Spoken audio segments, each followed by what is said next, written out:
So what do you mean? I didn't get it exactly. What goes through the bardo?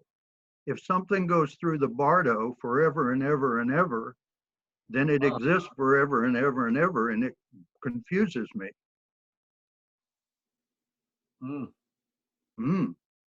Indeed. So, bardo goes often. You mean this one is that's what is the thing? Your question is exactly. So you mean that we go often, bardo, you never end, you mean? I'll send you an email. Gilmer? No, Gil, we want to hear the question and answer too. Gilmer, I have something. It's coming across to me. It sounds to me like Padmasambhava was approached by the king and he said, we got to have something about this bardo for these people, these ignorant people out here in the country. So he writes this thing and the king never comes back for it. And he tells Ashobhya they said, take this thing and hide it somewhere. It's not real. And later somebody finds it. It just doesn't sound real. It sounds like a political document.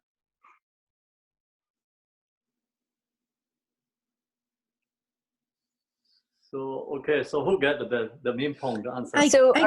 Question. Yeah. Oh, go ahead, Arti. Sorry. I could add, what does it mean for something to be intrinsic? The intrinsic qualities of something have to do with its nature. An intrinsic quality of dogs is that they're loyal. Anything intrinsic comes from within. Doing a job for only money is not intrinsic. Doing a job because you love it is intrinsic. The motivation comes from within. I don't know if that clarifies anything. It doesn't sound like one of the four seals, but. Gil, could you say the first part of the question? I missed that. And then yours tied in with the first part, Arti? The intrinsic. You mean inherent, right? No inherent existence? There you go, inherent, not intrinsic, inherent. Thank you. All phenomena are empty without inherent existence. Right. Is that your question? If it lasts forever and ever, if it is since beginningless time, and unless you straighten out, it's going to go on for beginningless time to the end, then it's inherent existence, is it not? So I don't know exactly, I didn't get your question, just I'll try one answer, but if not makes not your question, then you can ask again, okay? So this, he's there? Or? Yeah, I'm here. Okay, my screen. Yes, I have a kerosene computer. So. Okay, so this samsara no beginning, but they have end. End means like not the whole samsara end, but individually can end. So that means like you, of course, we no one has a beginning, but we can have end. When you practice Dharma and if you have this hearing liberation instruction in the Pardo, you can liberate in the Pardo, then you don't have to go to again samsara endless. So you become liberate. Ice is already merged into the water. So what goes through the bardo? The until we don't recognize nature, until we don't have realization, then this right now what you think about it, you know, okay, gear. Somebody call you gear, you recognize you, right? You Correct. answer. So that person is going to pardon. That one. So here, okay, we have lots of people here. I say gear, so you right away responding, right? No one responding, you responding, right? That one is going to the pardon. Mhm. Yeah.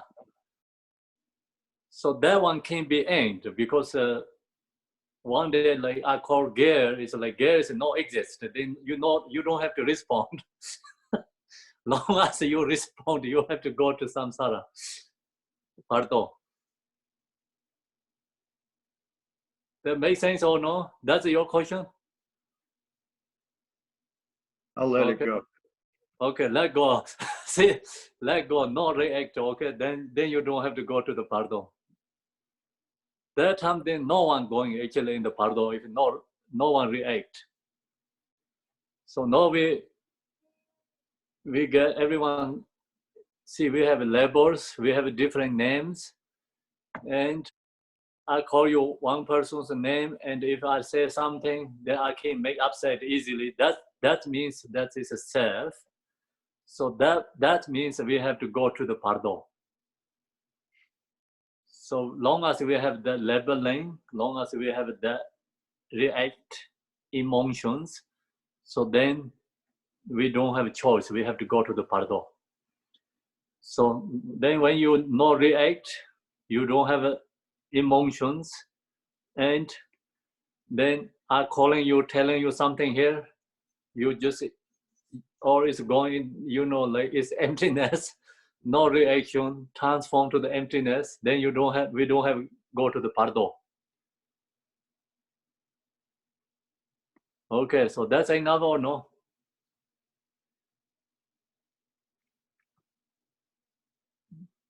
Thank you. So then anyone? I just guess I'm surprised. I'm not understanding why Gil is suspecting it's a political document. I don't really understand exactly. We all get our own feelings about things. I know that I actually wrote to Kempo. I was so emotional from the teachings. I felt so grateful, like there was a chance I had to somehow escape from samsara, because I feel like I'm discovering the teachings too late in my life to really make enough progress with all the other techniques. I'm trying really hard. I'm being as diligent as I can, but I feel like I can't maybe make it in time. And so finding these teachings was like I felt so emotional. I felt so grateful that, oh my gosh, if I can just focus on this, I might actually be able to realize something or remember something, especially if I can have someone reading to me or have a recording, that I might be able to do it in the bardo. I was just so grateful, Maybe it is a political statement then from your point of view, because maybe it's just delusion to appease the masses, because that's how I feel. Yes, that's why also the political statement. Actually, that is not only Pema Sambhava, many high realizers have this same statement. So there, everyone have this, perception, or they have a clairvoyant recognize these other beings' feelings, other beings, what they're going on. They recognize. We don't recognize because we have ignorance, of course, our obstacles, and our self is very strong. We don't recognize. Even like yesterday, I have a strong headache. Today, I forget. Like that. Even our own experience also gone. Don't recognize. So one day you get sick, and so then your feeling is different. That time, what do you think? When you recover, it's totally different. So change everything. When, like example, we really sick and we think, oh, we cannot alive, we can give up everything. Oh, nothing is important for us. Sometimes people say something when we sick, nothing is important for us. But their feeling says, no, makes sense for us. But when we recover, then everything makes sense because it's go back to same feeling, other people's. Okay, so that is our, we don't have realized, we don't have experience. Even we have some experience, but we forget, we don't stay that, we gone.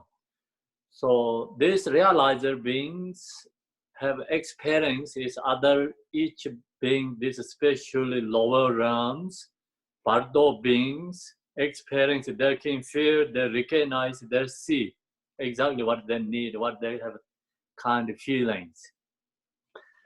So we don't recognize that. Example, you be with some patients, the patient's really pain sick, but we just don't recognize. Just say, okay, medicine, I'm sorry, like we're telling like that, oh, you had or your stomach, something going on, please, sorry, you eat medicine, take care. Just we say that, but we really don't get experience. The fears, what they has, we don't recognize. So this realizer teachers, I think they recognize, that's why this sharing teaching is not political statement, something there comes reality, reality. So the experience, the individual, this Pardo beings experience, they share the teaching. So they share that. And so that's why you study the Pardo whole thing. No, we study this different kind of Yadam deities. We study the practice, Mahamudra, and sometimes we study Mayamika, talk about emptiness. So they're all, whatever with these teachings right now we're talking about, everything we can use in the Pardo. So they make more sense, make more sense. Understanding what's going on, everything. So actually sometimes we think, oh, practice Yadam Deity means only thinking about benefit only this life. But we don't recognize how to benefit in the Pardo. So we study this Pardo. Right now we understand that this deity practice all its benefit in the Pardo, not only this life, during the lifetime. Of course, this practice Yadam deity benefit lifetime, and we meditate this benefit on this lifetime, but this also benefit in the Pardo and the future lives. So this practice is never going to extinguish. And other worldly activity, everything is same as dreaming, it's gone when we die, or it's become useless. So that's we understanding when you study Pardo. Right now we meditate, any kind of different levels of meditate. Right now we practice a Yadam deity, doesn't matter which kind of Yadam deity. All these Yadam deities, all different meditations, all this different practice Dharma is benefit in this life and in the Pardo, in the future life. We recognize that. So that means like this are not political statements. If political statement is then maybe okay, Pema Sambhava share that, but after that, other masters not going to use again. And then that is gone. So then also not Pema Sambhava, he used that, he did this statement, Pardo statement, and then his followers does that, but some other, masters who don't follow the Pema Sambhava, then they think this is a wrong mistake because it's a politics statement, they're not going to use, but you see, Telopa, Naropa, Marpa Lotsa, Malarepa, all these traditions not belong to the Pema Sambhava lineages, but they also have this Pardo and the Powa. It's more than this Pema Sambhava's teaching. So that means this teaching is like, doesn't matter which kind of, you different lineage, like we follow the lineage, different like lineages, everyone using, that means the same as medicine. So this all beings like patients, Dharma is medicine. They're looking for medicine. Right now we have coronavirus affected. All these different companies looking for medicine. They're going to create it. Everyone looking medicine. So different companies find the medicine, but all actually same benefit, recover this illness, sickness. So like that. So that's, I think your thoughts is great, you know. So I can share like that kind of information. Okay, so now you have more.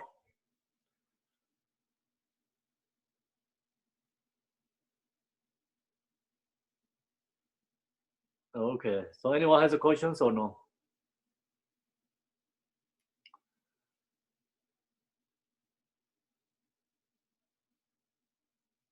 The Pardo teaching, actually, this famous Sambhava, I shared the Saturday, Sunday, not only that ones, they have so many different kind of Pardos teachings. See, we Kagyu tradition followed by Naropa. So then there's the 6 yoga. Naropa is one, is the Pardo teachings. Pardo, Poa, they're also very popular, these teachings. Actually, this Pema Sambhava giving this Pardo is teaching is hidden text. So when he was in Tibet, that time is the Pardo that teaching is not yet there. He just hidden. He didn't give anyone. He just composed and leave hidden text. So then this discovered by Karma Lingpa. So before Karma Lingpa, Marpa Lotsa already went to India. He get this Pardo teaching from Naropa. And then Marpa Lotsa gave Malarepa, and this teachings is way before the already, more already like kind of spread out before this Pema Sambhava's teaching is like discovered.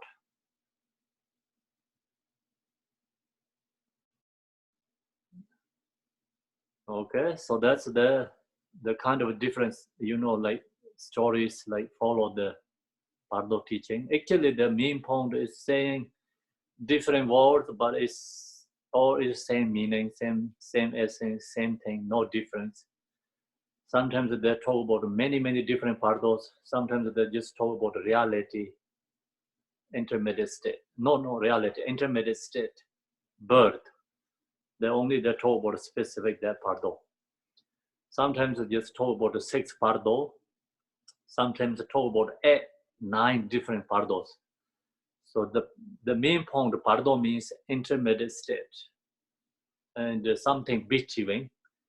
So now, right now, we're also in the meditation Pardo. When we're starting and until going to finish, that's also one section Pardo. This intermediate state. So that is the reality. Okay, so now I'm going to go to today's topic.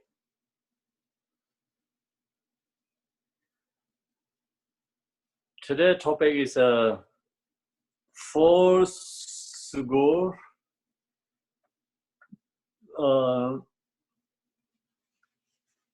Okay, so this is the true truth of the 4 sugurs. Today is like we follow learning Buddhism 115, page 115. So last week I shared with you the 3 roots. 3 roots. Everyone get or not yet? Any questions? Do you have it there? Maybe you read the whole thing. This is the teaching. Maybe not yet. So I don't know. You did the homework or not? So that's I cannot push. And so your job is to have to read the chapter. When I share this teaching, I cannot go all these details teaching. I just talk more, giving different kind of, informations. And then when you get time, you just read the whole chapter so you understand it more. The last way we talk about Yadam deity, we talk about the Ru Guru, we talk about the Dakinis. So these three things. Yadam deity is Buddhas, who is already enlightened beings. So then we practice that Yadam deity. So that is Buddhas, is Yadam deity. And then Yadam deity can be male, can be female, but actually that is our own perception. But you get in the level of the Buddha, there's no distinction male and females. It's all this perception is gone there. And so that is our perception. Then they talk about 5 female Buddha, 5 Buddha. So that is our perception. Actually, when absolute truth, that perception is gone. No more the male and the female distinctions there. So then we talk about Ru Guru. So Jigten Sumgong has a very beautiful realization song. He said, I myself recognize I'm yogi.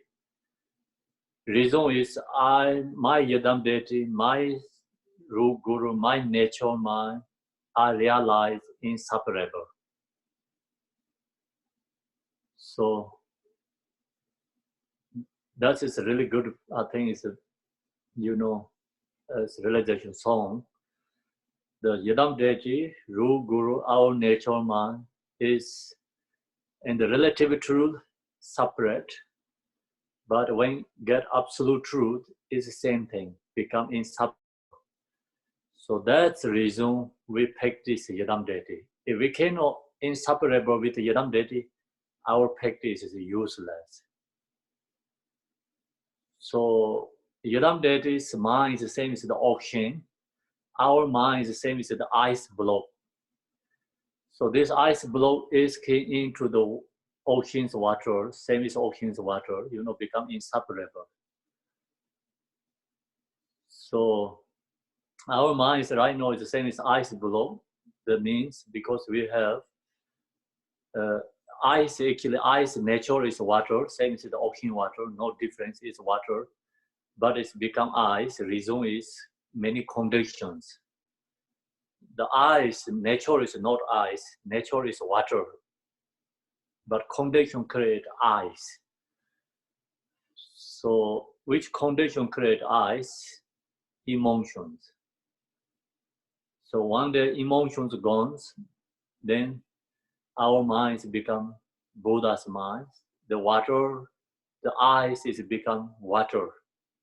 No more ice below, its conditions gone, condition cold, conditions gone, the ice below is become merged into the water. So same like that, we have to think about this Yadam deity, Ru Guru, our nature mind is inseparable, it's the same, absolutely. Absolute truth is inseparable, it's the same thing. But relatively, it's different because we don't have realized. So ice block is not ocean water. Ocean ice blocks cannot be same because it's different. Long as the ice is exist, ice block is the condition create ice, then ice is separating ocean water. So like that. Relative truth, we are different than Yadam deity. So now, then we talk about, okay, Dakini. Dakini, I share these 3 different levels. One is the highest level, Dakini means Buddha. Second is a high realizers, Bodhisattva levels. Then third one is just regular, special, female, and remove other beings obstacle. And even no need like something realized, but always create positive conditions, positive energy. So helpful practicing, have kept the, everything is like peace and good condition. So create good conditions. So then we finish it there. And then another here is to talk about protectors. We didn't talk that protector last, we didn't get time to talk that. The protector is called Dharma protector. So you do something, practice Dharma, and then this protector help us remove our obstacles. The protector also has many different kinds. Some protectors like same as this we talk about dakinis. Some protectors are high realized. The wisdom beings become effort to benefit others. Manifestations like form body is a protector, but actually up there realize is the Buddha, the Mahakala Achi. They are Buddha, but form body manifestation protector. And that protector is always great to practice, always. That kind of protector also we can use Yedam, we can use Dakini, we can use our protectors. See, Achi is like our Yedam, Achi is a Dakini, Achi is a protector. So like that, we can use like some who has high realized the Buddha's manifestation come to the Dharma protector. Then Dharma protector is specifically, remove obstacle for Dharma practice. Follow the, protecting for the lineage, protect for Dharma. So then another protector is not high realizer, like not Buddha, but just Bodhisattva level protectors. That protector also always good, have compassion, and that's the reason always benefit fit who practice that, but no harm for others. Yeah, so that is a good protector too. Then another regular protector, sometimes we talk about a local god or some spirits also can be protector, but that protector is regular people cannot use protector because if you're going to use that kind of protector, you have to control them. Long as you cannot control them, you cannot use that kind of protector. Yeah. Otherwise, they can protect us. You press to them, you give some offerings, like doing things that helps you. But one they can be angry with you, upset with you. They give you, negative obstacles. Or they're going to harm for other beings. Then you don't have control them. Already controlless. Yeah. So that kind of protector is only high realizers can use, but we cannot. Regular people can use that practice. High realizers, they can control them. So they cannot harm for others. Some is like in the story, historically many in Tibetan tradition, famous Sambhava, he subdued many like different kind of spirits. He asked them to protect my teaching, so they promise him, So even they're not really high realizer, no practitioner, but they have to promise, like Pema Sambhava subdued them, they don't have a choice. So then he gave them protector. So then many hidden treasure teaching, when he hid treasure teachings, he give this kind of protectors, ask them to protect until who going to discover. So they give it to giving the job for them. Maybe they can finish their job, same as like police retired.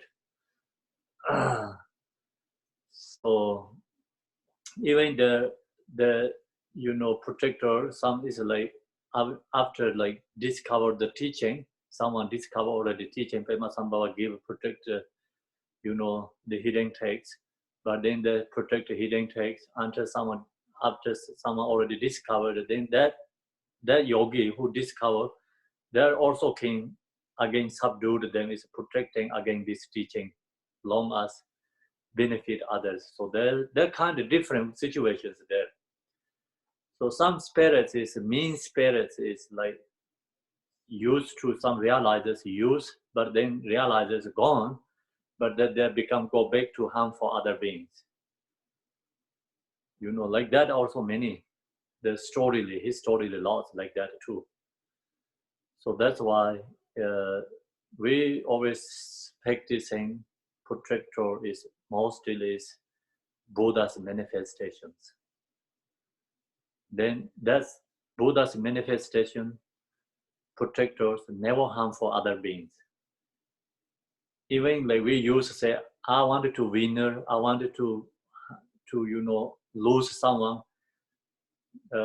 If I cheating someone, I use these protectors, they're never going to help us anyway, because they look for the reality. Reality means the situation is true or not, and so that's why we use that. Sometimes some people can use protectors and harm for others, but this high, Buddha's manifestation, this high realizer protectors never happen like that. That's why always safe. So this is the part of a protector. And so now we go to the two truths of the four schools. Actually, I shared this two truth last couple of weeks ago in another chapter, but this is more elaborated. This section is the last I shared the two truth. That is a short information. So this is followed by more details and followed by this different schools.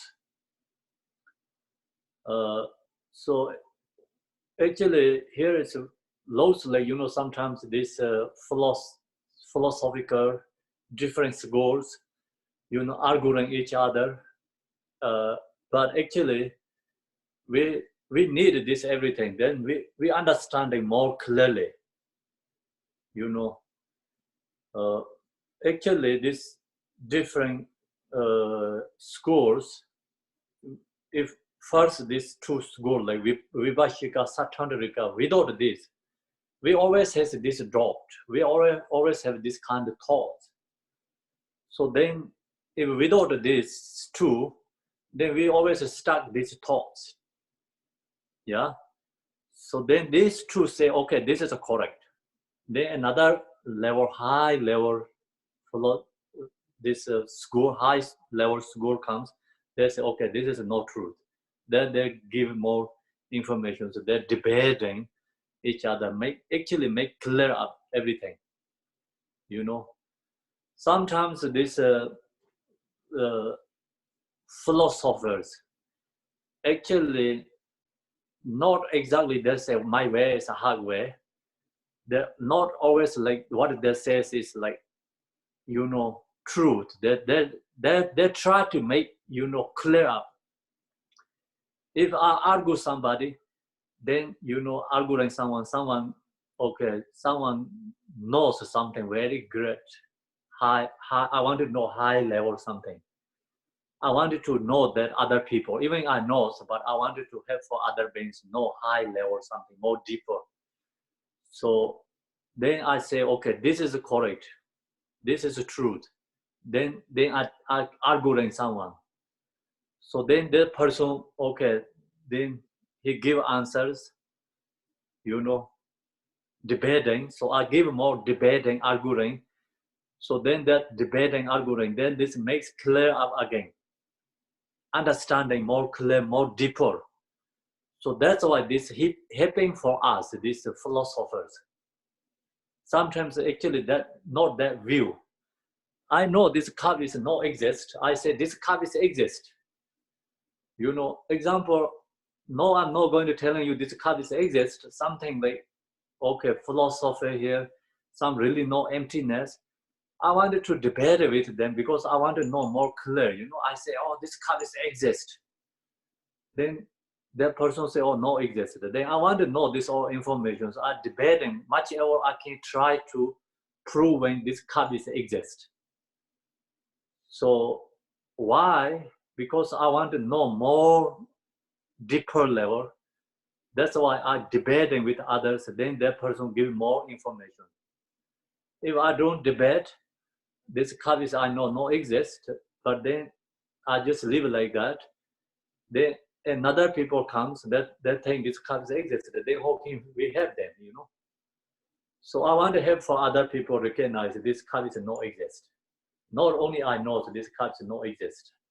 Someone who has more intelligent, who is a philosopher, who understanding absolute truth, I talk to them, oh, this cup is no exist. I want to get more information. You know, the cup exists is not my view, but loosely my view, you know, I say these cups exist. I'm debating that. But reality, I know this cup exist. My intention is I want to help for others. Recognize this cup is no exist. This cup is no exist, what benefit? So we recognize emptiness. We recognize impermanent. So then this cup is like, not always like this, exist here like this. This cup can be one day is broken. I know this cup is no exist, the cup is impermanent, then one day this cup is gone. I'm not struggling with that. You know, I don't like have strong grasping and fixation to that. I recognize this cup is emptiness, this cup is impermanent, can be gone. So, you know, that helps actually my understand and practice, recognize emptiness. So, no, what is the problem? The cup is no problem. The problem is our mind's fixation to the cup. So mind is so fixation to the cup, and then there could be this cup is broken, you know.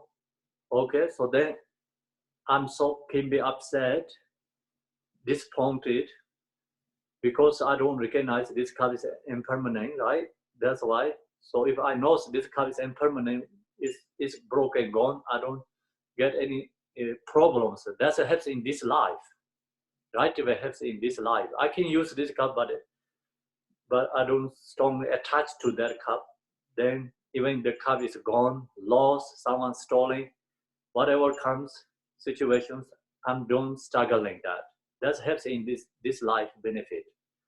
But future life, think about if I strongly attached to this cup, when I die in the pardo, so we already shared last week, I cannot liberate my mind because mind is strongly attached to the cup.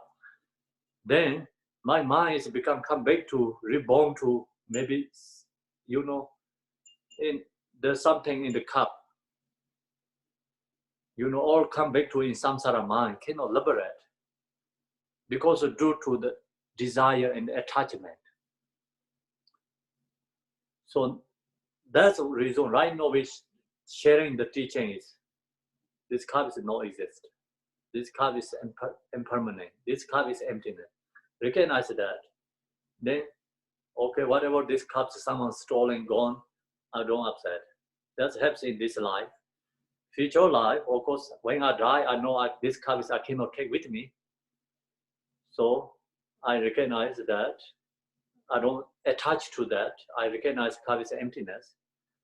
So then in the future life, in the pardo, my mind is not stuck to that, not attached to that. My mind can be liberated. This cup cannot be obstacle my mind. Otherwise, I attach to this cup is an obstacle. I cannot liberate my mind. So like that, you know, this cup is example, actually talking about the whole thing. All this, you know, ultra level phenomena, you know, everything. So all this, whatever this universe are ultra level, mountains, trees, or waters, or, you know, everything. Then of course, inner level, like sentient, our body and our families, our house, our cars, whatever your possession, you own all these things, have to recognize everything is impermanent, everything is emptiness. If we realize that, then mind is not attached to that, no fixation to that.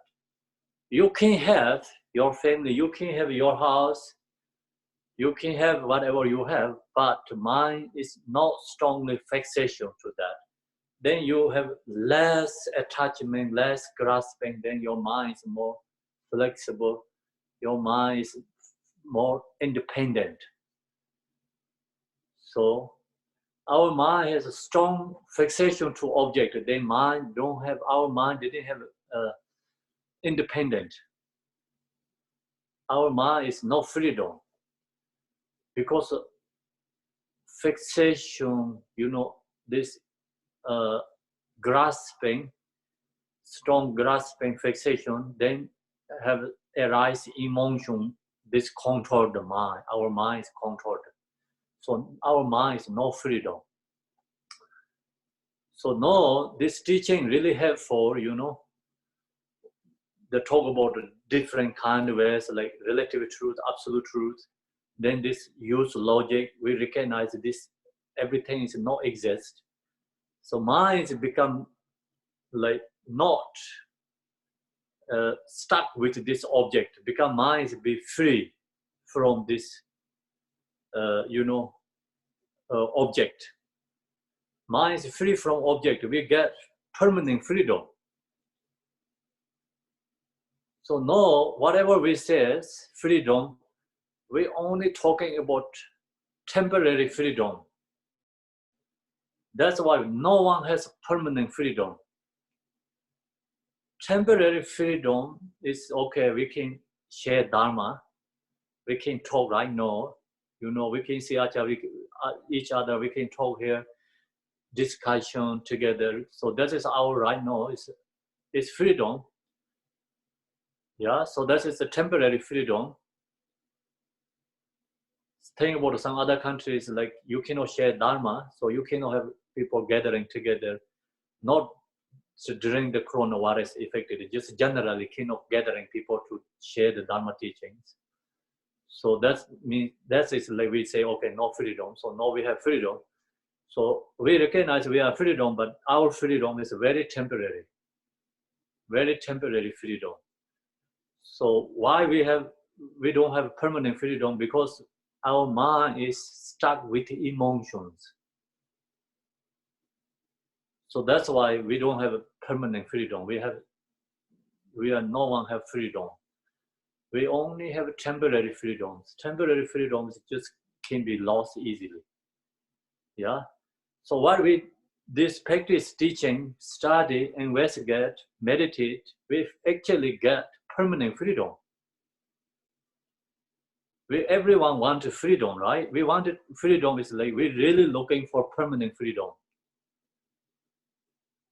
So no, we don't have freedom. The reason is because we have a self. Long as we have a self, then we have emotions. Then that reason, then emotion already control us. We don't have freedom. So where is emotion based on? Because it's a self. Self is delusion. We didn't recognize. Why we don't recognize? Because we think everything is perfect. Everything is permanent.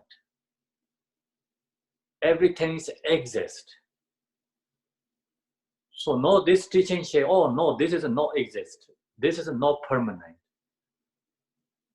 This teaching give us like all this step-by-step informations, like, okay, you think this is a permanent, but this is not permanent. You think this is all is exist. This is not exist.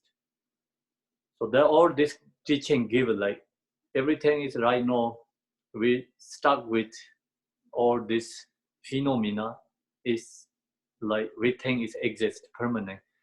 But this teaching give information is everything is a delusion, not exist. Everything is impermanent. Everything is interdependent. Everything is interdependent. Go more deeper is everything is emptiness. Nothing is exist inherently. So you recognize that.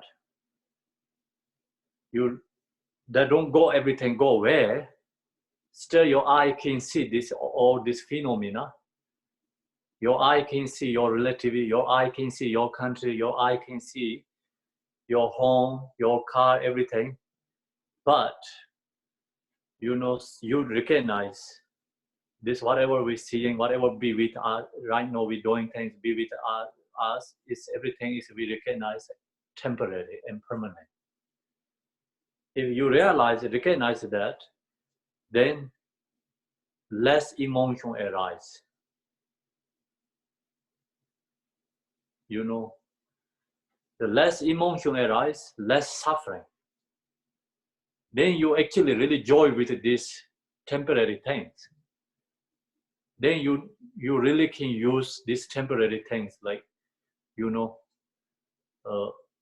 use right direction. These temporary things not create you suffering. These temporary things give us for create happiness. We can use these temporary things, temporary happiness. We can use these temporary things, causes of happiness, more permanent happiness. So now you think about why these sentient beings stuck in samsara, why they're being suffering, because due to the self-grasping, due to emotion, where is the emotion, this grasping arise, no recognize this nature of phenomena. No recognize. Why we don't recognize? Because nature of this phenomena is not exist. This natural phenomena is emptiness, impermanent. We didn't recognize that. We recognize this is permanent, this is exist. Then our minds strongly fixation to that, strongly grasping to this object. So then long as we have this strong grasping object, fixation to this object, then this emotion all is arise, endless arise. Endless emotion arise, endless suffering. Our suffering is never end. Then this everything, all this phenomena, whatever we have, this is all is the causes of suffering. The causes of suffering in the life, like when we are during in the lifetime, causes of suffering. When we die, causes of suffering. So this everything is like become our actually enemy, but we don't recognize that. If you recognize impermanent emptiness, this everything is our friend. Everything is become our causes of happiness. So that's don't understanding sentient beings, because due to emotion, ignorant. That's why this talking about the truth, emptiness. See, all this realization is so hard work for this talking about emptiness. Why they try to approving emptiness? Because they try to share reality. They recognize these sentient beings misunderstanding. Everything is misunderstanding. Thing is like everything is good friend, but actually everything is enemy. You're saying, So now we understand this emptiness, then everything is become not enemies. Everything we can use, we can have this, everything use our friend, really help for us, causes of happiness. So that's we proving this emptiness. No emptiness, impermanent, talking about to give up everything. Give up everything is not make sense. Sometimes like you anger, then you can broken cup. So that helps anything? That nothing helps anything. Then you regret again. See, emotion give up is nothing benefit. This become more causes of suffering. Okay? Realize, give up. It's okay, recognize, give up means this cup is impermanent, emptiness. Someone stolen, take away from us. Okay, we correct, it's go, okay, wish them benefit. The cup that benefit for them, wish them benefit. become cup is our generosity, even someone stealing, because our mind say, okay, I needed that, but it's okay that someone takes. Great. It's impermanent. It's emptiness. So I wish they get you. That cup is benefit for the people who's stealing from me. So I wish that cup benefit for them. If I have that mentor, then that is like become cup is not someone stealing, but my way is generosity. I already created good karma. If you don't know the impermanent emptiness, who's someone stealing the cup, you upset. You try to find who did that, you look for that, then you see someone stealing your cup, then you fight them, then you die each other. Both die. No one is winner. Okay? So that is the see, it's the grasping, fixations, is create the causes of suffering. Impermanent, recognize emptiness, create happiness in this life, create happiness in future life. Make sense or no? I don't know. You all. Yes. That was wonderful. Okay. Excellent. Excellent. Yeah. Oh, wonderful teaching. Okay. So that's we have to understanding. Otherwise, this laws, these philosophers fighting each other. They're not really emotionally fighting each other. They want to benefit other people. So right now here is talking about like two truth, like vibhashika, satantrika. Actually, our mind beginners always have that kind of feeling in the thoughts. They always make sense, vibhashika, satantrika, because of this beginning level.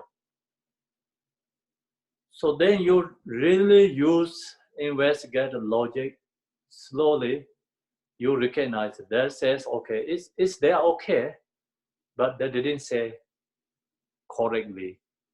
Because like just temporarily, they say, okay, but then go higher level, whatever they says is not really that, It's different levels. It's only just a kindergarten and second grade, right? Second, third grade, like that level, fourth grade. They go up to only high school. This Vibhashika Satantrika. And then Chitta Matira go to university. Then Mayamika go to PhD degree. Okay. So that's always levels, understanding. If kids you take to PhD degree like teachings, that no make sense for them. So first, of course, you have to teach them kindergarten and this first grade or second grade, right? Grade or second, third, like high school level, go up to high school level. So this is all followed by Vibhashika Satantrika teachings, Chitta Matira is then go more beyond in that. So that is the university. Then the Mayamika is more higher PhD degree. Okay, so you think that's that way, and this philosopher is going up levels. Buddha also shared that teaching exactly followed that way, but you cannot attach to that. Just understanding different levels. So actually, the example, nobody knows university, no one knows PhD degree, anything. They knows only this high school level, the highest one. They also call high school means highest. Okay, that some people can be as attached to that word. I also thought this high school means like highest one. Yeah. So say, okay, this is the highest. No one can study more higher than that because see, this is the highest, high school. So that's what the philosophers are debating. Okay. And then they say, okay, high score. You cannot go more beyond in that. And you cannot study more higher than that. See, Buddha give name is the highest score. That means that is the highest. And then I study that's everything, highest score level. Then I have like kind of a satisfied, and I don't accept the university. I don't accept the PhD degree. I always strongly believe that, you know, then whatever some says like high university talk about a PhD degree, are 100% against that. I said that is not possible. This is all is incorrect. You know, Buddha say highest go. This is the highest. You cannot go more than that. If you say something beyond that, that is not Buddha's teaching. So I just denied 100%. Some like that. Some like that in the Buddhist philosopher. Some like that. Okay, but some knows that all the highest go name is like that. But there has a university. Then of course the university has like you have first, like second, third, fourth different the classes, you know. Then you can have like semester. What is the before PhD degree? You can have some another degrees, right? After university, see that you knows everything, but you know that's all is good at. But when you're going to come to the kids, so you're not going to talk about that. You teach that teachings. So that teachings, this is very important. You have to go to this kindergarten. You have to learn this. You have to go every day. They always, you know, kids try to go to learn that. Yeah. But even the knows up there something. Then some say, okay, you don't put a kindergarten. Your kids come to all the way up to university. I say no, incorrect. You know, they need kindergarten, yeah. So that's some philosophers follow like that. They teach that different, you know, like teachings. They don't stuck with that. They know different levels that individually need, because different dispositions, different levels. So then, okay, finish kindergarten, we take to another the level, you know, different school levels. So we try to go all this through, and then when finish a high school, we never said this is the highest. So now you go to the university, yeah. So that's kind of many philosophers.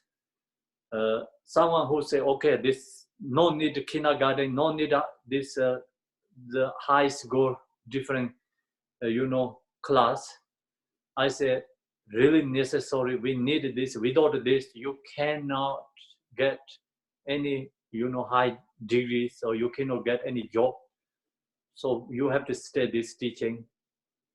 So that's, you know, like some Buddhists high realizes, but they teach more focus for this in the first like Vibhashika and the Sattandrika.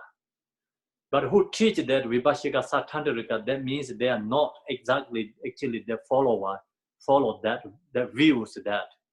The view is Mayamika, but the teaching share is Sattandrika and Vibhashika.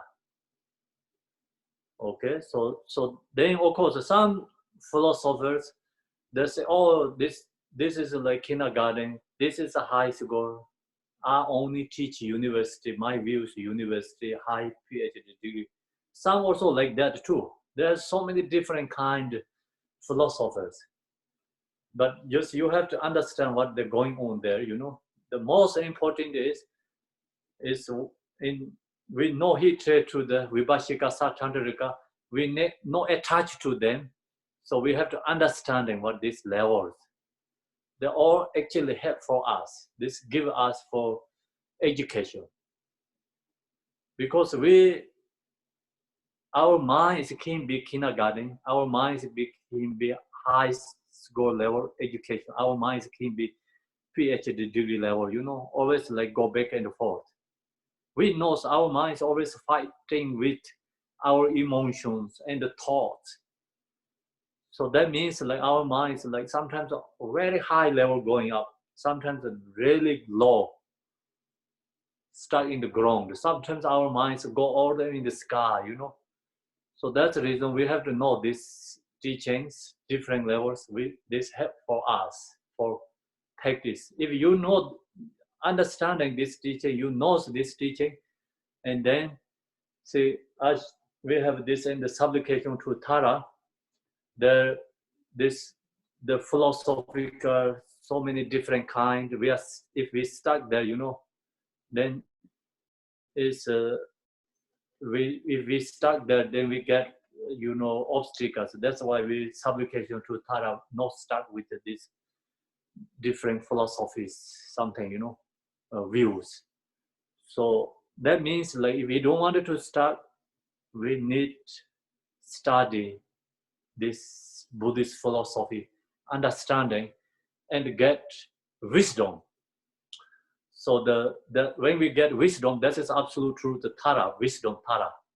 See, and that's why we have to know this teaching, but no hatred, no attached to that. Sometimes these philosophers attach to their view, hatred to the others. That has become wrong. And study this philosophy, understanding, and we know, so we need this. Also, we understanding what level we are right now, our mind ability. Okay, so we use this practice, but not attached to that. Then, of course, we understanding this all philosophy different levels. We know hatred to any philosophers. We understanding this all is our need for us, our own practice. Okay, so that's where we have to understand when you study this one. Time is gone.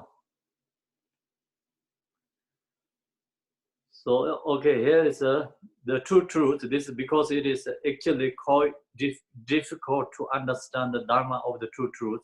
All Dharma or phenomena are contained in the teaching of the true truth. And it's very important to be able to clearly distinguish between the true truth. So it's harder to distinguish this true truth. All these 4 different philosophies, schools also followed by true truth. Everyone talk about true truth. If you don't have a very clear understanding of these teachings, you won't be able to understand emptiness, and you won't be able to understand karma, cause and effect. You will get very confused. So that we wouldn't be confused about emptiness and the karma. The Buddha give a very clear explanation of the true truth. See, the karma, cause and effect, emptiness. This two is like, if you don't know the true truth, they become this karma, cause and effect, absolute truth is kind of against each other or contradiction each other. But you know the true truth, really you know the true truth, really you know the emptiness, then karma, cause and effect, emptiness is no contradiction each other. Then you really recognize karma, cause and effect. Why we have karma, cause and effect? That's very important. That's why we have to learn the emptiness. If we don't know the emptiness, really you don't know cause and the effect. You understand the emptiness, then you know the cause and the effect. So that's why it's like emptiness teaching is a high level understanding, more deeper level, more profound level. All of this Dharma teaching can be subsumed into the teaching of the true nature. As Nagarjuna said, everything can be subsumed into the true truth, but one has to discriminate between them. The true truths are the relative truth of the world and the ultimate truth, ultimate meaning. The different Buddha philosophical schools present the true truths and the difference between them from different perspectives. See, this different Buddhist philosophical schools also present these true truths in different ways, not same. That's why they're debating. If they're presenting these true truths the same, Then, of course, everyone is become no debating. They don't need 4 different scores there, only 1 score. So same is like we don't need so many different subjects, only 1 subject is PhD degree teaching only. That's it. Yeah. So if they only present one way, is that this teaching is like different philosophies followed by different levels. That's why these philosophical scholars presented the two truths and the differences between them from different perspectives. The Buddha Dharma has been presented according to the different philosophical tenet system developed by 4 schools: the Vibhashika, Sattandrika, Chitta Matira, mind only, and the Madhyamaka, middle way. In the tenet system of these 4 different schools. See, the Buddhist has 4 different schools, 4 different philosophicals. The Vibhashika, Sattandrika, they're debating also with these non-Buddhist philosophies. They're debating with the non-Buddhist philosopher. So then they're debating non-Buddhist philosopher. Then they say, okay, this is correct. My view is correct. The Vibhashika Sattandrika say, my view is correct. Like same is like we talk about highest goal. They say, okay, this is the highest one. This is the correct one. You cannot more beyond in that. So then follow that is Vibhashika Sattandrika. Then Chitta Matira, like another like university, yeah, subject comes and say, no, you have still more study. You have to get more education. That high school education is not enough. So you need more get education. So then that is comes like mind score. Then another, okay, you finish university, say I'm perfect, I finished already university. Then someone says, no, you don't finish, you have to study more PhD degree, highest level. Then say, they have another highest one? They say, yes. How many 10 years? 4 years, another after university, right? See, then you have to study PhD degree. That is my Yamika. So that's where this different philosophy is going here. In the tenet system of these 4 different goals, the focal point is the definition of the destination between the 2 truths. The different ways of describing the destination between the 2 truths reflect the different level of understanding possible for individual of various intellectual capacities.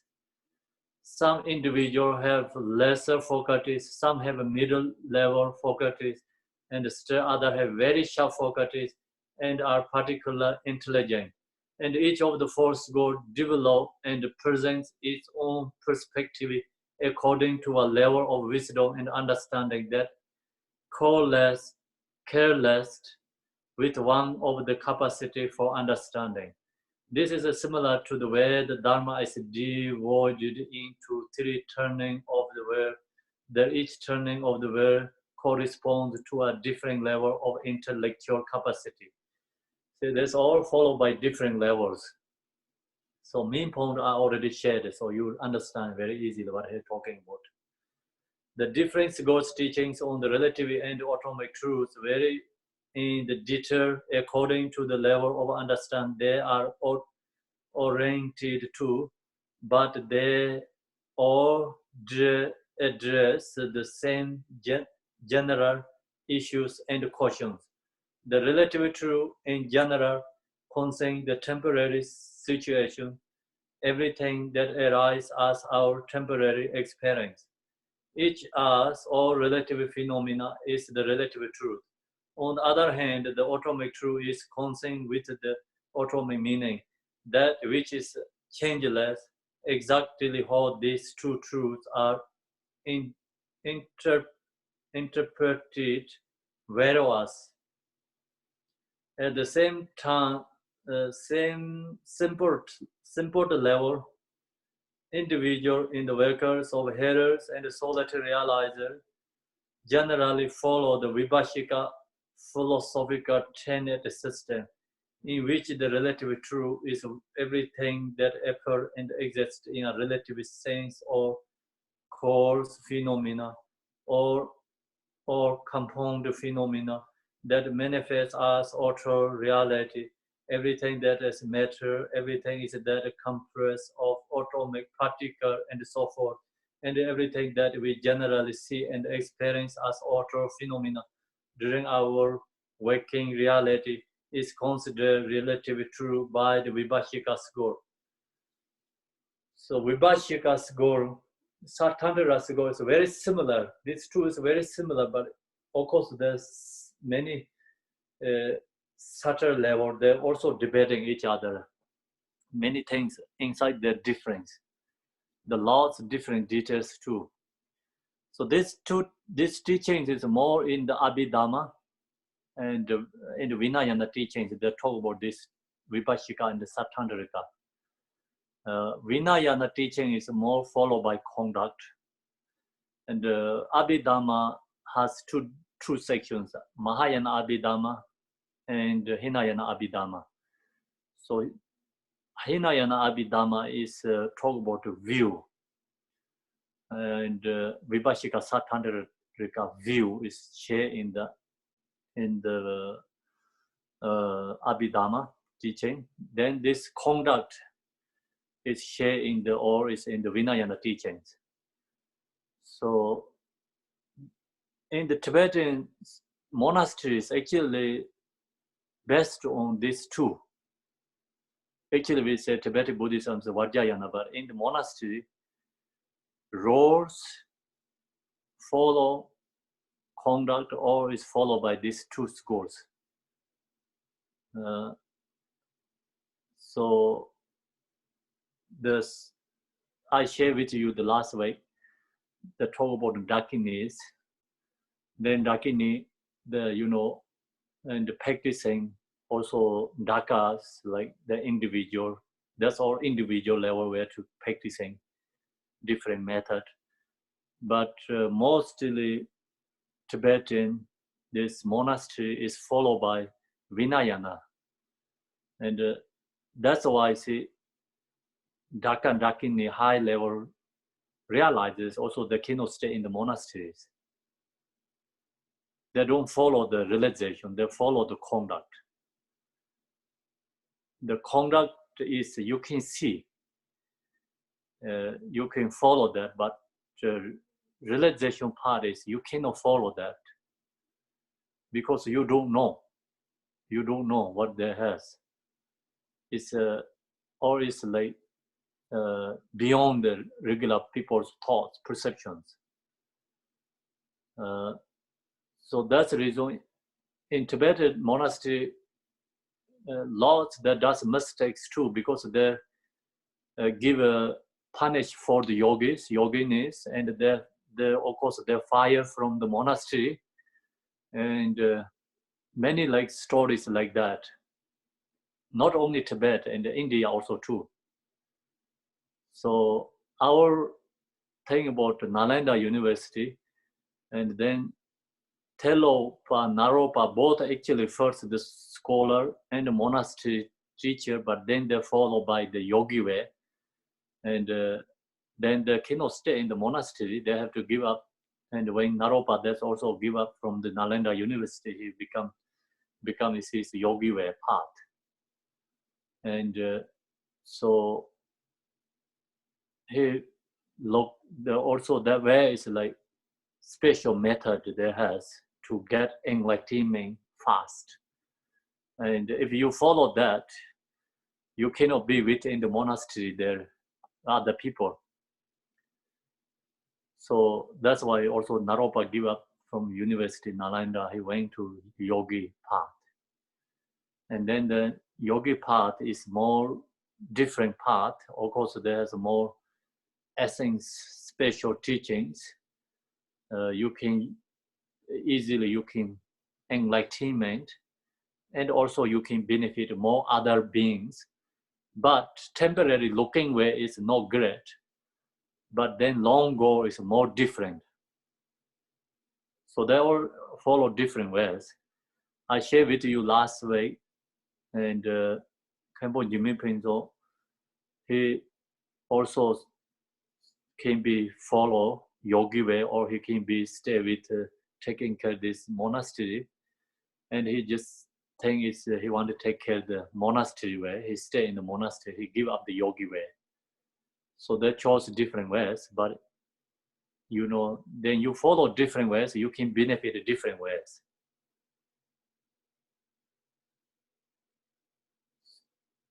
So in this Vibhashika Sattandrika, the teaching actually very popular in the Tibetan monasteries. Where is the Sheda, you know, the teaching, Buddhist philosophy, very popular.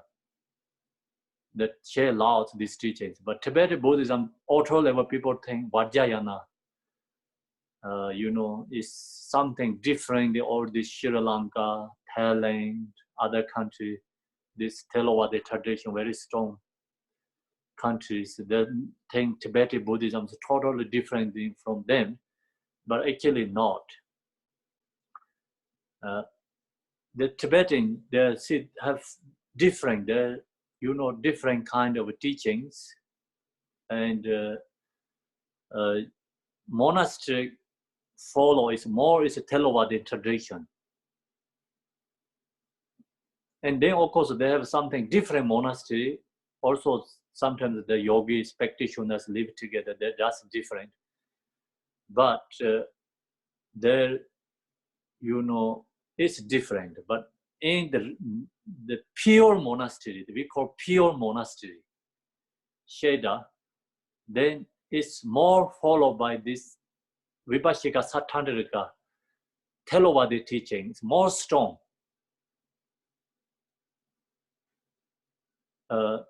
So followed by Vinayana teaching is always followed by this Buddha's what in the Thelawadi rules, followed by that tradition.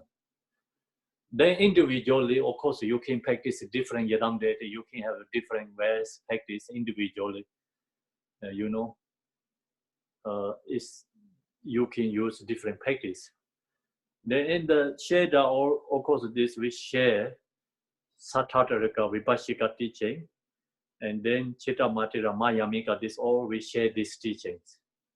So we share these teachings, then understanding Mayamika, who has more, you know, understanding this everything's impermanent, everything's emptiness. So you understand that, and then you meditate emptiness, you less desires, less fixations. Then you can use Tantra teaching and become very fastly get in enlightenment. So, you know, have to, after like you get high level understanding, then you can use Tantra direction. Then that person is become no stuck, you know, not falling in samsara, no become this, you know, Tantra teaching is become no mistake. Last week I shared with you, Tantra teaching is kind of taking is like what I say like last week I shared. It's a very, you know, danger, or what I say last week, you know, something like, you know, you can get Buddhahood or extra very fastly, or you can lose everything, you know. So who has this teaching based on this Vibhashika Sattandrika thing or Mayamika teachings, who has this, you know, background, and they understanding all this is emptiness. So then you go to Tantra, you never get, you know, like danger path. You don't stuck in the danger and the loss there. So that's the follow this all the different levels where to get Buddhahood. So now we finish the teaching. You can ask questions. You can discussion. Time is finished, so teaching also must be finished. Teaching is followed by time. Yeah, time is not followed by teaching. With time, teaching is followed by time. Kempo, do you have time for questions? Yes, yes, I have time. In the mind-only school, I always wonder if what the view is about the outside world, like and other people. Are other people considered existing in some way, in some relative way, or are they just projections of your own mind? What is the mind-only school view of outer phenomena? Okay. When you sleeping, you have dream, right? So dream is so many different kind. Like if like dream couple hours, that dream is like your whole life can be in the couple hours. Like whole life experience you get in the couple hours in the dream. Do you have like that kind or no? I have. No, but I've heard you talk about that.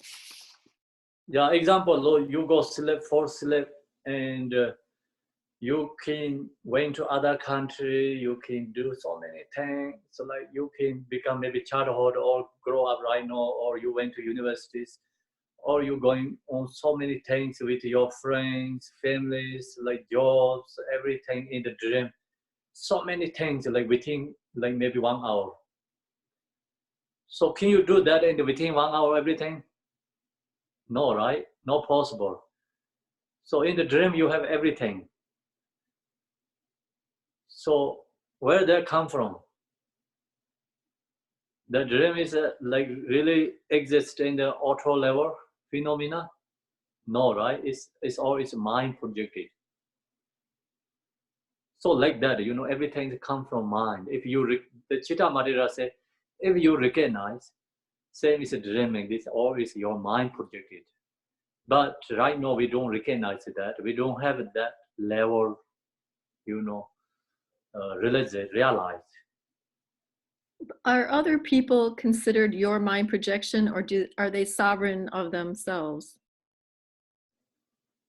No, mind projecting means like your experience is your mind projected.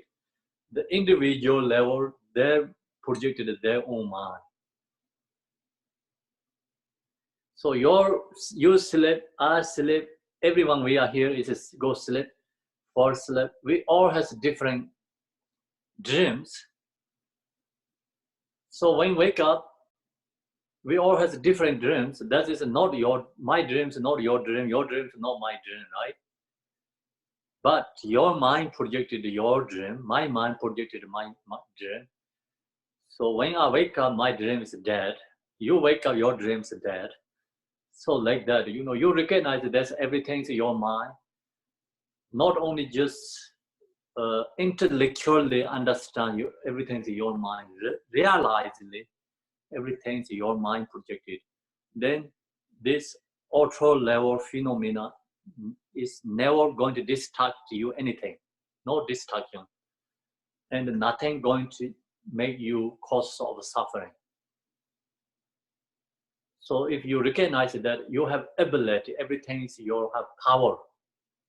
You have power to control all these phenomena.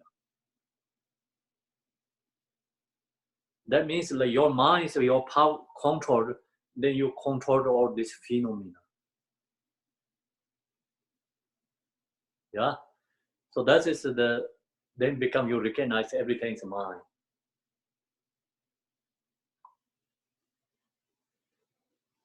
So now we cannot say everything is my mind.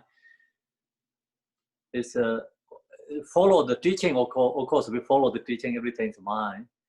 But realization, we cannot say that, we don't have realized. Otherwise, the fire burn the house, then our mind is burning. If everything is our mind, the fire burn the house, your mind is burning, right? So that means like relatively, that everything is not mind, but absolutely, actually, everything's mind means one day you get the level. Your mind can control all these phenomena. Then you recognize everything's my mind. Same is dreaming. when Milarepa was a snow lion and his disciples bumped into him on the way to find him, they thought he was dead. Do you think, how do you think of that? Do you think Milarepa was in his cave and he projected and himself as a lion, or do you think he was the lion?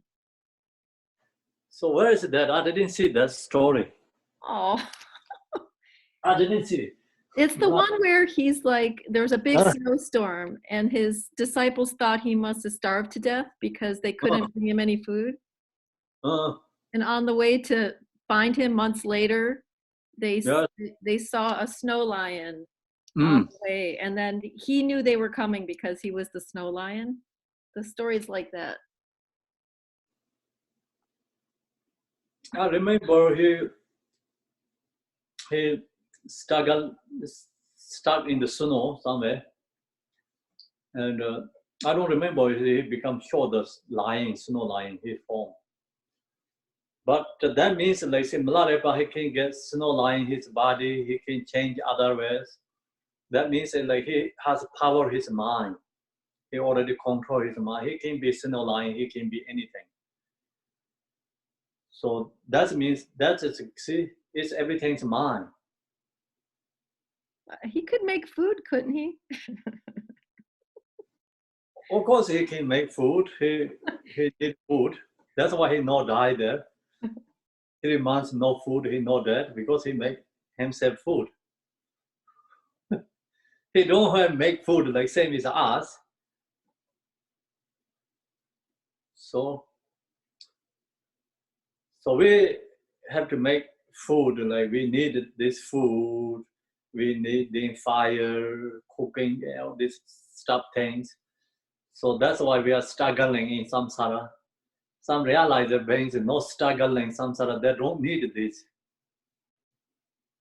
You know, that's why they're not struggling in the samsara.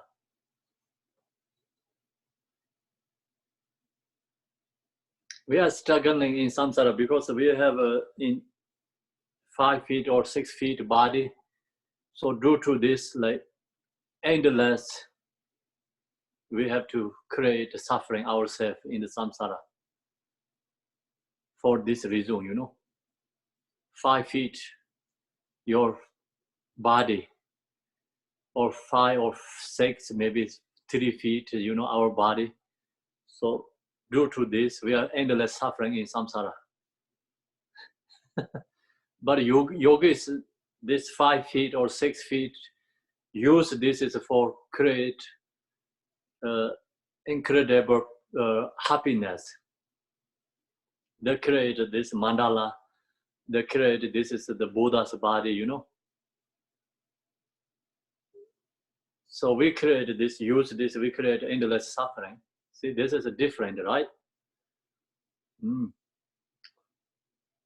So who recognize this 5 feet is like Buddha's body?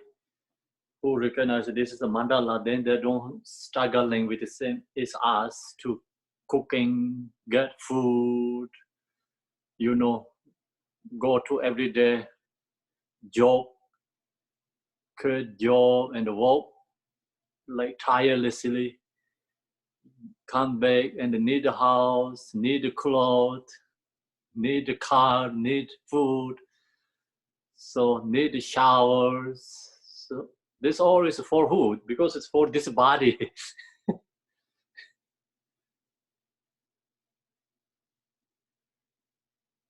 Yeah, so this body is control us, endless suffering in samsara.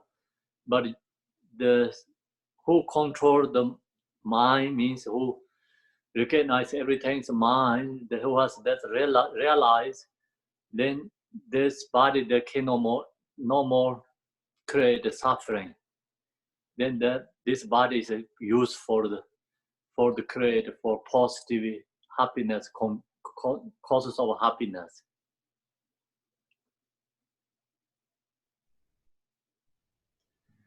Okay. So then, yes. So, So earlier you were using the cup as an example for attachment.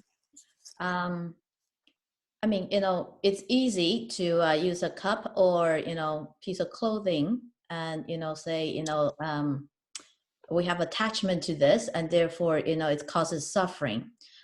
These are material stuff. And I think just by meditation, we can easily get rid of that attachment. But when it comes to, let's say, family members, your children or your parents, it's not that easy.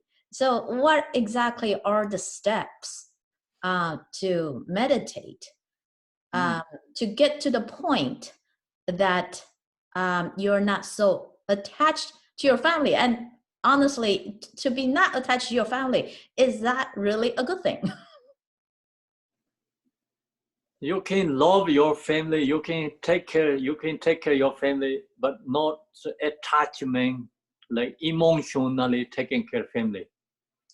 You can take care compassionally, wisdom, take care of family, right? So who knows this, I think, emptiness, who don't attach strongly this material object, then that person take care of family is, I think, not emotionally taking care, love, taking care, compassion, taken care by wisdom. So taken care by, without no attachment, love, taken care by like, wisdom with love, and then that's more benefit for family and benefit for the person. Yeah. So then that is the most important. How can we can do that? Because we have to know emptiness.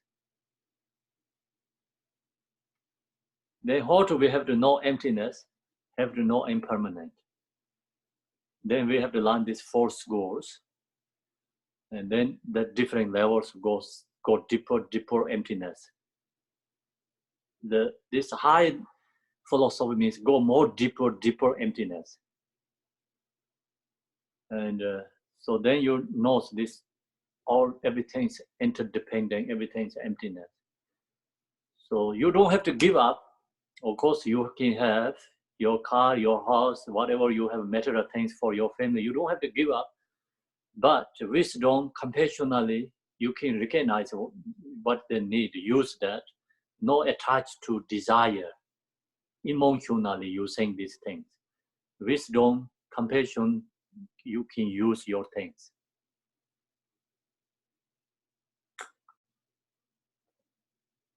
Yeah. So usually think about our everything. We of course we all this material object we use emotionally. We use strong grasping and self. Then we use this object. That's actually cost of suffering. Then you recognize this whatever we material own is temporary, impermanent, emptiness. So then you recognize that you comes more arise compassion for your family. You have more, wisdom with taking care of your family. And then this, your material object also support for your good conditions, not for the, negative conditions. Yeah. So example, one family has only one car. Wife say, I'm going to die. Father say, I'm going to die. Wife say, no, mine is important than you. Father say, mine is important than you. Then they're going to fight. See, that is the same. It's become like fixation and the strong attachment, right? It's I, self is so strong. So you both knows impermanent, emptiness, or this interdependence. Then you recognize my is important, is like her is important to me, like kind of like father, mother, both are same thing, it's interdependent. No, it's yours, no, it's mine, Then they say, okay, so that comes out with good way to do. Because both recognize it's both are same family, both is important. Yeah. So then say, okay, your mother is all important. You take this car, and we go together. Better to go together, do things together. See, it comes wisdom with love. It's different than I attachment. My, I'm not talking with Amira. You were sharing with the car with David, and she think David like something. Just generally, okay, like that. Okay, thank you. You're welcome. Question. When you were talking about the Chittamatra and the mind created, then the Chittamatra, this is the mind creates or projects our world then. But then what's the difference between this is an illusory world? Is that more the Madhyamaka view then, that the world is empty and that illusion appears before us? So how does that work between a mind projection world and an illusory world? What's the difference between those two? Illusory world is like actually mind projected. Yeah. So Maya Mika said this illusory is no exist. So then we say, okay, this is illusory. That means like the mind projected, not externally exist. Mind projected, same as dreaming. Same as like yesterday in the Pardo has like 8 different examples. I don't know, you remember all these different kind of 8 different examples. So this is all is a no miraculous, like marriages or marriages. Yeah, so marriages, 4 different examples of marriages. So that means like it's delusion.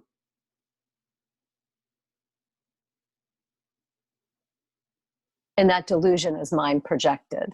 Yes. So Chittamatra is actually of course like make more sense for Chittamatra is very great to make sense more for of course level for us. And Maya Mika just cut through like right away there. Don't go through like step by step. Okay, mine is okay.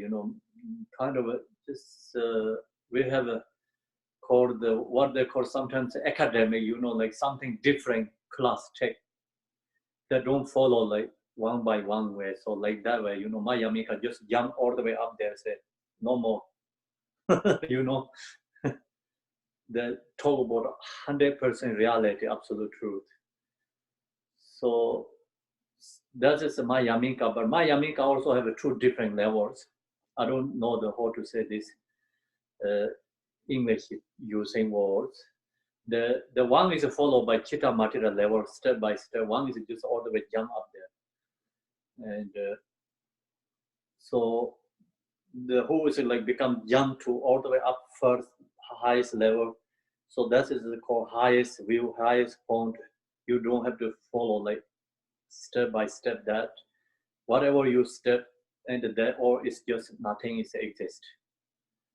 And anyway, this mind's goal, the Chittamatra also has many different kind of Chittamatra levels there.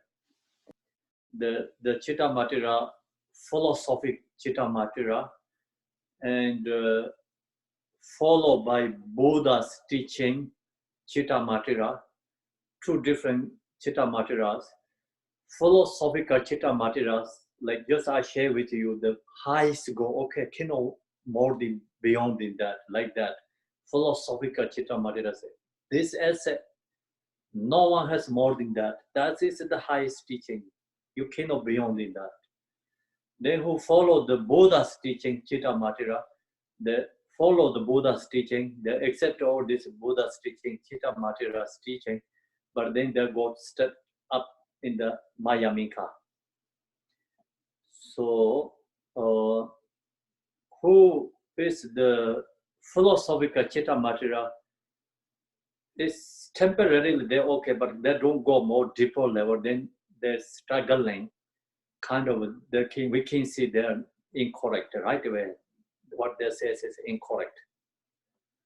So that says like all this auto phenomena is not existing. Mind projected that. So actually, mind consciousness not exist who projecting this object, but inner level and subject object both is empty. But who recognize subject object emptiness? So who recognizes that mind is permanent. The mind is exist. So Chitta Marira said that, and then they stuck that. The then thing is that everything's originally source is a permanent mind. So if they say that, they think that, then actually incorrect. You can say object and the subject both are emptiness. That is correct. Both are empty. But then you say who recognize subject object emptiness? That mind is permanent. That word has become, that word has become problem and misunderstand. So sometimes we call the Maya Minka has a Yintong is other emptiness. They also kind of follow by similar like that sometimes. So that's why this other emptiness, Maya Minka. So also depending, practitioners, some if they didn't correctly understand, they can also falling exactly same as Chitta Matira what it says, because that thing mind is permanent, Then many Mayamika philosophers, like example, not the Chandakirti. Chandakirti is a different ways. He just go all the way up, jump to up for highest level. Chandakirti and the Shanti Deva, they are just going up, jumping. But this another one is Chinta Rakita is who come to Tibet, who spread Dharma in Tibet. Chinta Rakita is he is a Nalanda philosopher. He is the Mayamika philosopher. So he and Kamala Shila also after Chinta Rakita gone in Tibet, then Kamala Shila also come to in Tibet.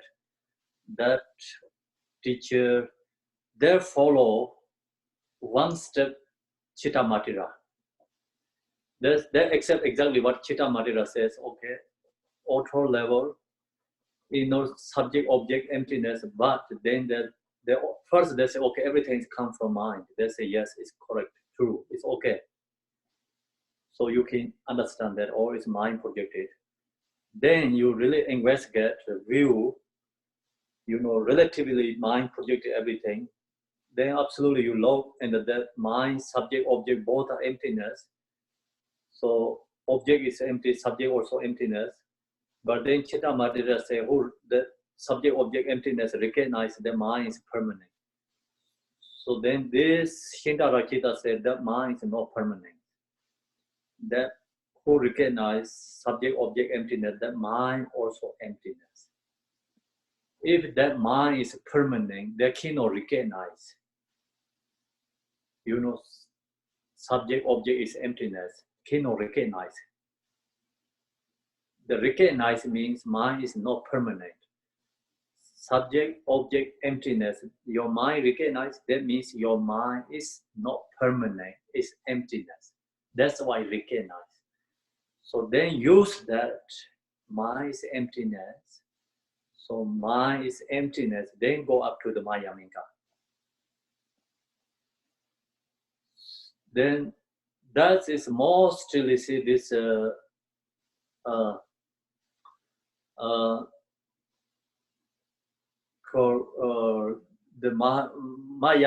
Mayamika, this Dzogchen teaching and the Mahamudras also kind of like followed by Chitta Matira step way. So they also say everything is mind. But then mind also does not exist. Mind also not exist. Mind is Buddha nature. Buddha nature means no exist. See, Buddha nature is emptiness. We always share that the Dharmakaya is empty. They always, they're never gone, lost, because it's always clarity. You know, always there, but that is empty, that is always there. So, empty, then is clear, it's inseparable. So then talk about the Dharmakaya and the Sambhogakaya. Okay, so this kaya also actually comes from our mind. So is that saying then that, like in Madhyamaka, emptiness is based upon the fact that emptiness creates the idea of change. Without emptiness, things could not change. So a seed that's planted would not grow into a flower without emptiness. So does Chitta Mantra say that things don't change then? Yeah, that it's all... It's a matter thing is like something, then thing is needed permanent. Otherwise, the thing is like no source. So Chitta Madhira, the last what the problem get, that thing something need permanent source. So Maya is like no need any source permanent. If something permanent cannot be source. It can't change. It can't develop. It can't. Yeah. This subject, object, empty, recognize the mind is a permanent means the mind cannot recognize if the mind is permanent.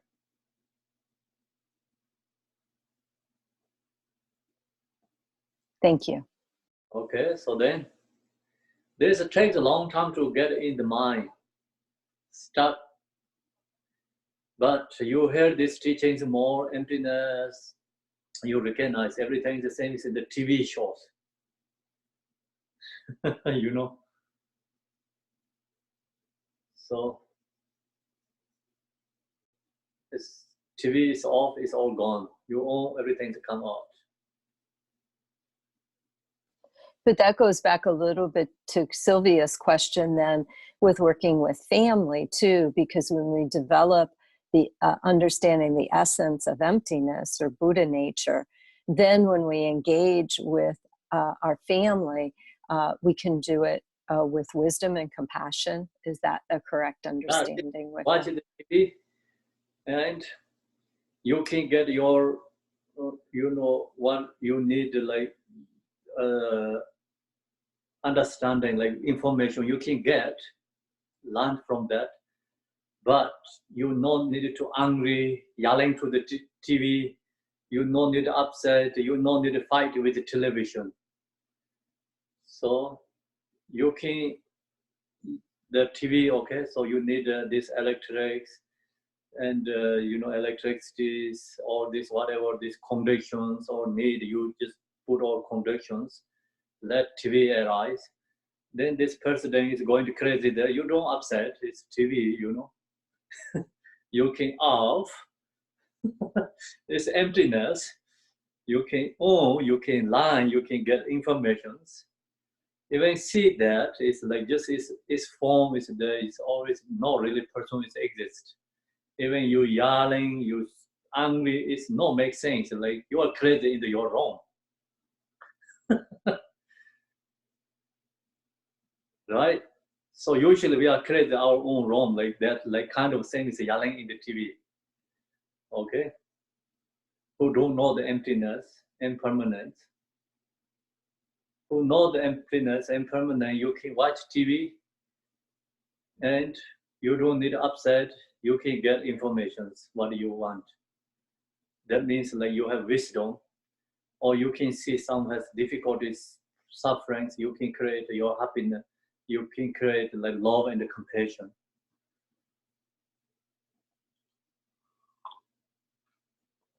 If you fixation to that, then you see the TV and like where you can be really upset at that person, you can extremely crazy in your room, but actually you're crazy. So somebody watch you is like Buddha watch you is you are crazy, you know.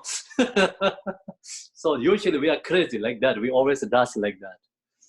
Okay, we are crazy. We are because we are strongly attached to this object fixation. We don't recognize what we're doing, and then so see the TV and you can learn what we need, you know, information we can get. So that is create wisdom, and we can see these things, and we can use our compassion and create. Use this phenomena, you know, we can learn, we can practice, use this phenomena, but no upset, no fixation, no emotion create. So that helps our life, change our life. So you yelling TV, the change informations? No, of course, no one hear you. So only you're making yourself is just hard, right? Difficulty, create problems. See, like that, we're doing like that exactly.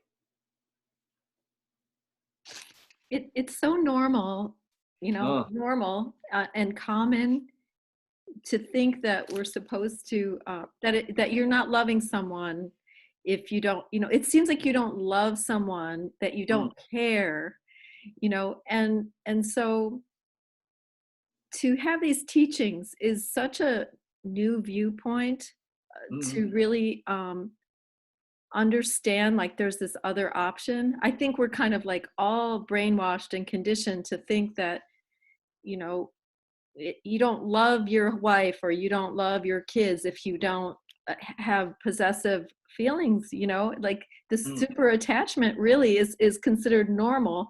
And if you don't do that, then you don't really love them, you know. So this is redefining love completely and understanding how to be like a coach, or, you know, to have some distance and to be a guide and a coach and not be so personally invested in outcomes and stuff like that. I understand that. So that is the problem. Emptiness is nothingness. So that's we have. Emptiness means like, okay, nothingness. You know, then, okay, exist, or permanently exist, inherently exist. So we have that, you know, conceptual thoughts strongly in mind. That's why we stuck with there. We stuck there. Emptiness means no nothingness, right? Emptiness is like, means like inherently no exist. And not is permanent, everything's interdependent. So it's different. Right now, you're exactly saying that you said like some people not much have this emptiness information, understand correctly, and who don't practice, who don't know, realize emptiness. Of course, that's struggling because so strong self and so strong fixation. We hear emptiness means like nothingness. Some people like say emptiness, scared, their heart attack, you know, nervous because so strong fixation. Eyes so strong. So that's why the Nagarjuna say, who accept emptiness word, they also has good karma. And that means like really good conviction who has heard emptiness. The word is easily like people can get, stay in the mind and easily accept it. So that's the reason Buddha, he didn't share emptiness first. You know, yeah. So okay, so yeah, he share only impermanent, right? So then you just have to know impermanent. So impermanent is actually a thing about. So no difference, emptiness, but impermanent is a little bit easy to accept than emptiness. So somebody recognize family is impermanent. someone didn't recognize family is impermanent, the family is permanent. So so who recognize family is permanent, who recognize family is impermanent, maybe who recognize family is impermanent, that guy has a more, mother or father has a more wisdom and taking care family, because they recognize impermanent. We are not so always like this. This is like short term together. This we have to be good haramane and taking care of each other. Who recognize permanent, they don't think that, always like that. They don't care anything. It's always like that, Then that person no wisdom. Yeah, I think, for people in the West, a lot of people in the West grow up with this idea of a permanent heaven or a permanent hell. Mm. And I think that what you just said about impermanence is really important, but that's maybe what's so big a difference, that the stakes are high if you think you have one life and you will end up permanently in heaven or permanently in hell. And I think that whole mindset makes it really hard. Very hard, to let go. Yes. See, you say exactly, that's we think about this permanent fixation, or like everything is like exists. That mental is like so strong, many lifetimes. Our pattern or karmic imprint is very strong. Okay, so example, the eyes is like no one, like some, like maybe example, who like kids, someone see always eyes, never see under the water. The eyes is very thick, and that person say eyes is always like that. Never think is that eyes is go to water. Is that never think inside there has water. Because like that pattern or habit we have. So no somebody say, oh, inside there has water. This ice is like you can not like that. It's one day become very soft. You can break. Say no. This ice is like when I was born like that. They don't want to hear that. That is a mistake. They think that is a mistake. It's ice. No possible water there. They don't see water there because always see this ice so thick, strong. Yeah. They don't think it's water and they never see before. They don't accept. So like that, then okay, so someone said no, this has water inside there, and talk that more and more, and then maybe they just get, even they don't accept it, they just get dropped. So Nagarjuna say, who get dropped? Emptiness. That person is already ready, free from samsara.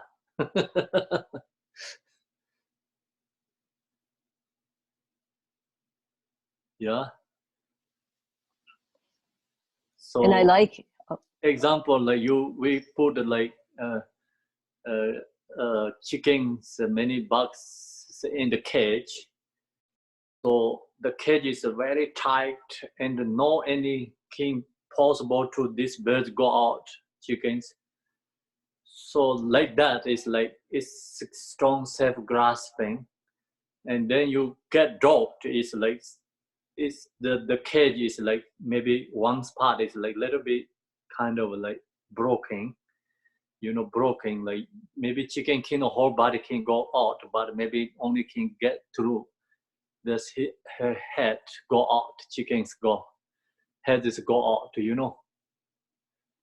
So Nagarjuna said that kind of example he shared, who has a dropped emptiness, that person is almost can be free from this cage, samsara cage.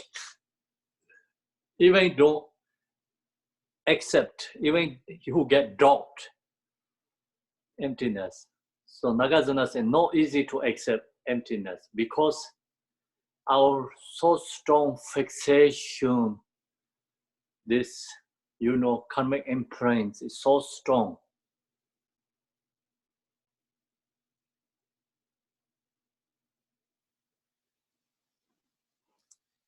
Okay, And so when you were talking about that, Sandy, with the loving, you know, it makes me think that when we can practice in this way, well, Kempo, when you've talked about kindness, compassion, and love, then we can have that unconditional love. Like right now, my love is based on attachment and all of those things, and wanting to do the right thing, you know, or wanting to do what I've learned through those strong habitual patterns.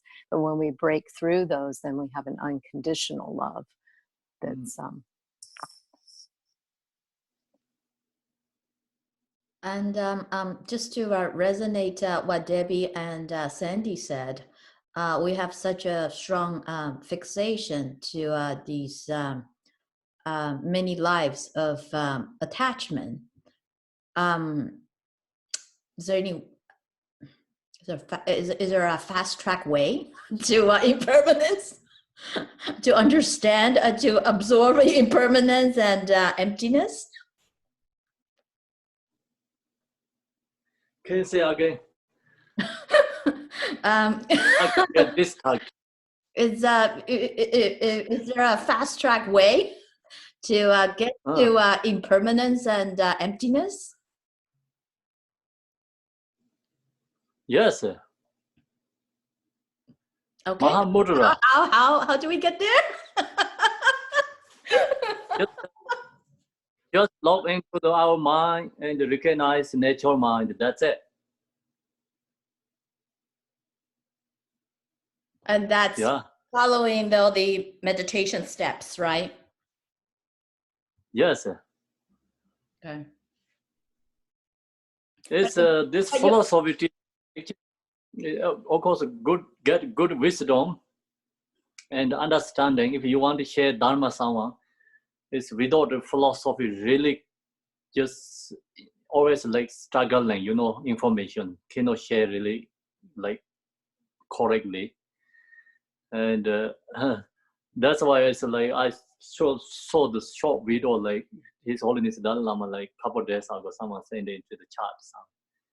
So he said, and he read all this Milarepa's 100,000 songs. He said he received this transmission, and he said he practiced that whole thing.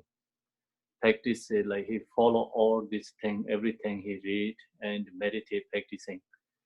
Then he says really great information, wonderful, and get strong connect with, you know, devotions and Dharma.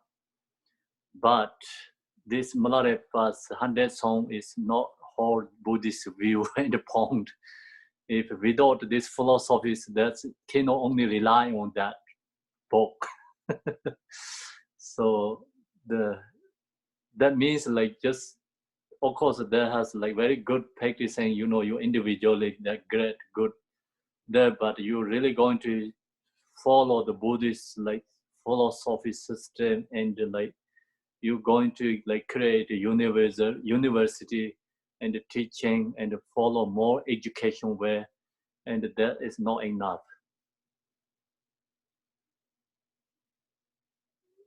So that makes sense for me, Dalai Lama, what he says.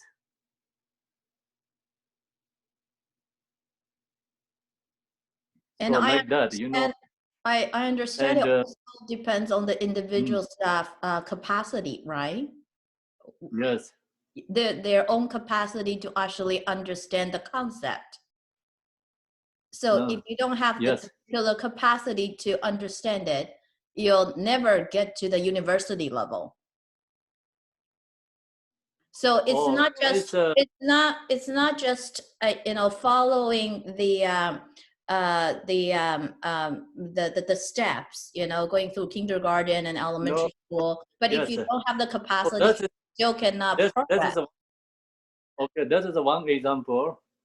So now, and we, of course, the Dharma, you know, if like any without much this different levels goes teachings, and still you can use something special teaching like Malarepa's 100,000 song. Only you know that, read that yourself, you have understanding your nature mind, you recognize yourself have possible to liberate.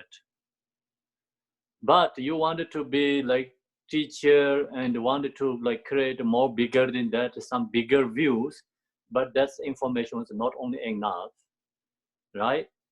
So no, like example, you say like we have something short, understanding, recognize. Of course, like Malarepas, this 100,000 song, that's if you really practice, you can completely free from samsara. Use that practice. And understanding also emptiness. But then you wanted to go more deeper level, and then of course that is not only enough. So then you study like some part, because like of course we cannot follow all this like education level way, but you study pieces of information. So that's always helpful for our practice. Like example, today you get what we are shared, even I not great English, I don't have good knowledge, but that's also maybe helps you, you know, when you read Malarepa's 100,000 song, see, like that, you know, philosophy, these teachings, if you don't get all these like levels teachings one by one, but you get pieces of information, that's also really support, get understanding. Yeah. Thank you. You're welcome. Is there a way, Khenpo, like many times you guide us through meditations? Is there some meditations, like Sylvia was saying, what's the fast path? And you said Mahamudra. And, you know, is there kind of a way to lead us through some meditations into that more that Mahamudra state, you know, by taking us through some guided meditations that would help us in our practice to do that on our own? I understand it's not a one-time thing, you know. Yeah, so Mahamudra view is a view. So we have to create accumulation meditate, you know, before just meditate much ever we can. Then when we have time, practice Yidam Deity, chant the mantra, and you know, this mandala offerings, post stations, Vajrasava. So that's also we have to often, you know, helpful recognize the Mahamudra view.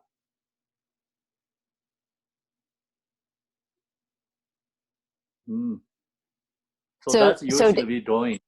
We're not following exactly like go like Tibetan monastery Sheda direction, but we just doing like, you know, like something basic level to, you know, get high level and enlightenment.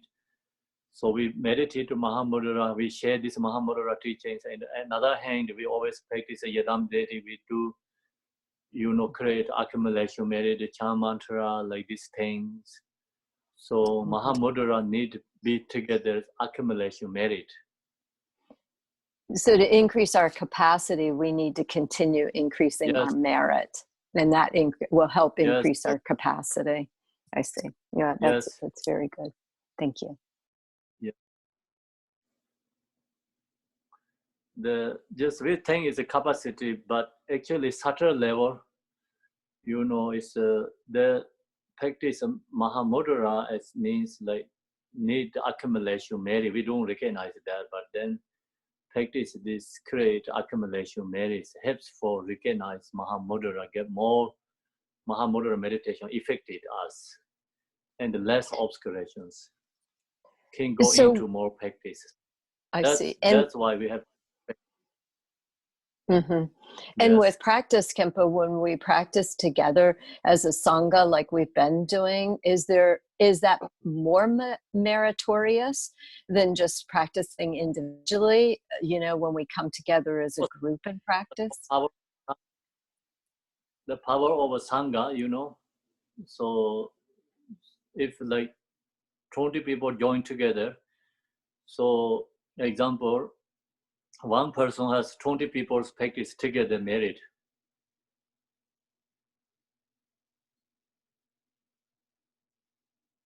So that's So the the power of accumulation. The accumulation Yeah. is magnified. Like if 20 people are together, then we all gain that accumulation of merit of together as 20 people. Yes. One person get 20 people, 20 people. So like you did it 20 times. You do only one Om Mani Padme Hum. Actually, you get 20 Om Mani Padme Hum. Same like that. That's called power of Sangha.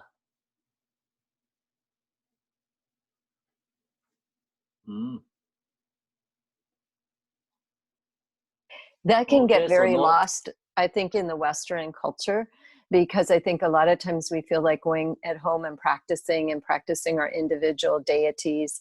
It's very important, I understand that, but coming together as a support for each other, even if it's not our deity, and understanding that develops such merit, which will benefit all of our practices. That this is very important. Sometimes I think gets missed. Yes. So Thank that's you. why I say when we're going to war, so we go army groups together, not one army, two army goes, right? So even you create like no virtuous, more population is more powerful, yeah. So now we're fighting with emotions. So we're destroying ego emotions. Like need army is like Sangha army.